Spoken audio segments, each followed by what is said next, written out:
बिस्मिल्लाहिर्रहमानिर्रहीम अस्सलामु अलैकुम। पैगाम टीवी में आपको खुशामदीद कहते हैं। मैं हूँ अरसलान आज़म। लाहौर का एक ऐसा दस्तरख़ान है जहाँ पर आप पेट भर खाना खा सकते हैं और इसकी कीमत सिर्फ़ और सिर्फ कि आपने प्लेट धोकर रखनी है। और इस दस्तरख़ान पे 30 दिन में 30 खाने सर्व किए जाते हैं। इनका मेन्यू क्या क्या है और ये कितने अरसे से इस दस्तरख़ान को चला रहे हैं और किस टाइम में यहाँ पे खाना सर्व किया जाता है।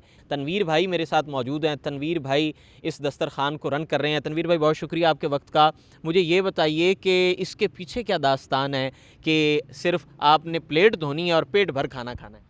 बेसिकली किसी को फ़ील ना हो, महसूस ना हो कि वो जो ये खाना खा रहा है वो मुफ्त में खा रहा है। तो उसकी खुददारी को भी हमने रखा कि उसकी खुददारी जो उनसे ना वो इसी में रख दें हम, कि जो खाना खा रहा है वो एक प्लेट धो दे जो इसकी मजदूरी है इस खाने की।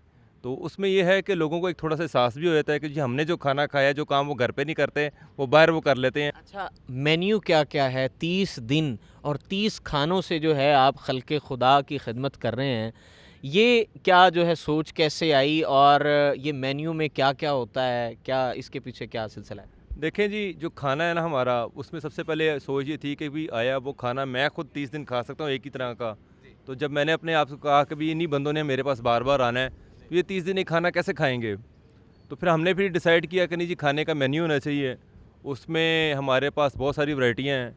हमारे यहाँ कड़ी है, हमारे पास निहारी है, मुर्ग चने हैं, दाल में हमारी कुछ दालें हैं, चना दाल है, मिक्स कीमा दाल है, आलू पालक है, मिक्स सब्जियां हैं। तो ये ऐसी सारी वैरायटियां करके हमने तकरीबन वो 30 दिन का मेन्यू बना लेते हैं।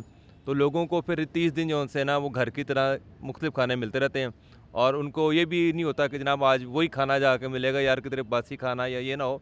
तो इसलिए हमने फिर फूड में भी चेंजिंग ही रखी है। अच्छा, क्या टाइम होता है? किस टाइम लोग आना शुरू कर देते हैं और तादाद किस तरह आप देखते हैं? जो खाने का टाइम है ना वो एग्जैक्ट 6 बजे है, ना ऊपर ना नीचे। और उसमें हमारे पास पौने 6 बजे के बाद लोगों की ठीक ठाक लाइन लग जाती है और हम जब दरवाज़ा खोल देते हैं तो फिर लोग आना शुरू हो जाते हैं। और जो खाना है वो किस तरह बढ़ जाते हैं, लोग आ जाते हैं, लोग अल्लाह भेजता है। और अल्लाह का शुक्र है कि हमारे पास कभी बंदे 300 भी हो जाते हैं, कभी 200 हो जाते हैं, कभी 250 हो जाते हैं। अच्छा, मुझे ये बताइए कि कितने अरसे से ये दस्तरखान आप रन कर रहे हैं? तकरीबन 7वां साल है मैंने ये दस्तरखान जौन सा है एक बंदे से शुरू किया था। हफ्ते में मेरी तौफीक उस टाइम एक बंदे की थी और मैं उसको खाना खिलाता था, चौकीदार था हमारा एक। उसके बाद फिर हमने इसको कंटिन्यू किया। अल्लाह मियाँ ने हमें भी बरकत देता गया, बेहिसाब दिया। अब हमारे दस्तरखान में बेहिसाब लोग आते हैं। मुझे ये बताइए कि खाने की तैयारी जो है वो कहाँ पे होती है? कोई बाकायदा आपने टीम रखी हुई है जो खाना बनाती है, कोई मेन्यू डिसाइड करती है, कितने बजे खाना शुरू होता है, कितने बजे खाना जो है वो यहाँ पर पहुँचता है? 6 बजे का तो आपने बताया, उससे पहले बड़ी एक मेहनत भी होती होगी। हमने बेसिकली 30 दिन का एक कॉन्ट्रैक्ट ना एक कैटरिंग कंपनी को दिया हुआ है। अल्हम्दुलिल्लाह वो हमें खाना ऑन टाइम पहुँचाते हैं और यहाँ पे तकरीबन 5:30 बजे के करीब उसका खाना आया था हमारे पास। लोग तकरीबन 6 बजे, जैसे मैंने आपको बताया, खाना शुरू करते हैं और हार्डली हमें 15-20 मिनट लगते हैं सारे ऑपरेशन के लिए। तो वॉलंटियर्स हमारे बच्चे यहाँ सोसाइटी के होते हैं, वो सब इकट्ठे हो जाते हैं। मेरे अपने बच्चे जो उनसे हैं वो इस काम में सबसे आगे हैं और हमने इस लिसन को भी लेके चले थे आगे कि जो हमारी सोसाइटी है उसके बच्चे भी जौन से हैं वो ग्रो करें इस काम में।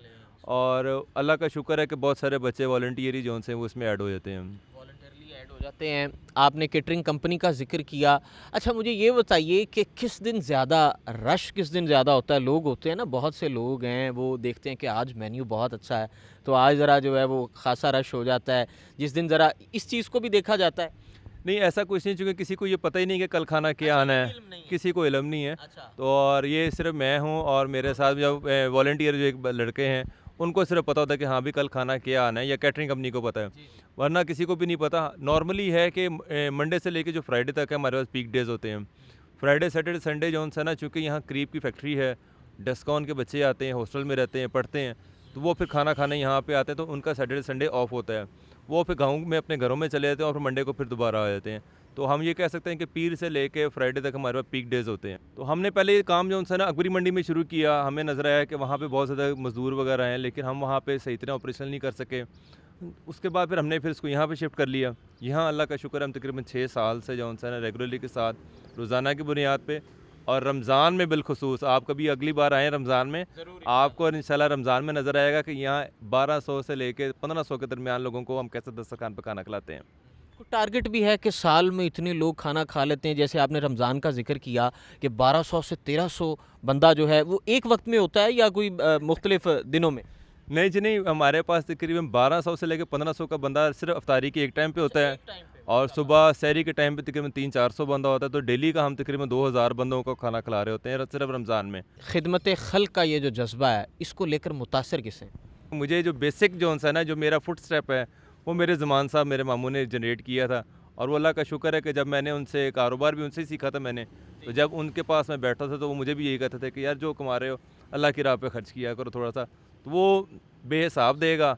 आज तक हमने भी हिसाब किताब नहीं किया कि अल्लाह पाक ने हमें कितना दिया है और कितने बंदे आते हैं, उसका भी हमने आज तक हिसाब किताब नहीं किया। आखिर में पैगाम क्या देना चाहेंगे सोसाइटी में, ऐसा मैसेज देना चाहें जो कि लोगों को एजुकेट कर सके? देखिए जी, इस टाइम जितनी महंगाई हो गई है और जितनी गुर्बत आ गई है ना, तो हम लोगों को चाहिए कि इन तमाम फ़िरक़ों को जो है ना हम लोग साथ लेके चलें। गरीब का अगर हम साथ नहीं देंगे तो कौन देगा? तो अल्लाह का शुक्र है, मेरी सिर्फ़ एक लोगों से दरख्वास्त है, आप सबसे, वो लोग जो पैगाम को सुन रहे हैं, अगर आप घर में खाना 4 अफराद का बनाते हैं, 5 अफराद का बनाते हैं, तो एक मेहरबानी 1 से 2 अफराद का खाना जो है ना वो आप फ़ालतू बना लें। आप ख़ुद देखेंगे कि अल्लाह मियाँ की जो बरकत आप पे पड़ेगी ना वो कितनी ज़्यादा होगी। अल्लाह का वादा है कि जो मेरे बंदों पे खर्च करेगा उसको मैं मायूस नहीं करूँगा। वो खाली हाथ नहीं रह सकता, वो खाली पेट नहीं रह सकता। बहुत शुक्रिया तनवीर भाई, आपके वक्त का। अल्लाह के दिए में से देना और जो उसने नेमतें दी हैं उसमें से सिर्फ़ और सिर्फ थोड़ा सा हिस्सा आप मुस्तहिक लोगों के लिए, आप भूखों के लिए, आप मस्कीनों के लिए, लाजमी नहीं कि भूखे और मस्कीनों को ही आपने खिलाना है, आपने इर्द गिर्द भी देखना है जो लोग, ये चीज़ें आपने महसूस करनी है कि कोई शख्स खाली पेट तो नहीं सो रहा। इसी के साथ, इसी एक पैगाम के साथ अपने मेज़बान अरसलान आज़म को इजाज़त दीजिए। अल्लाह निगहबान।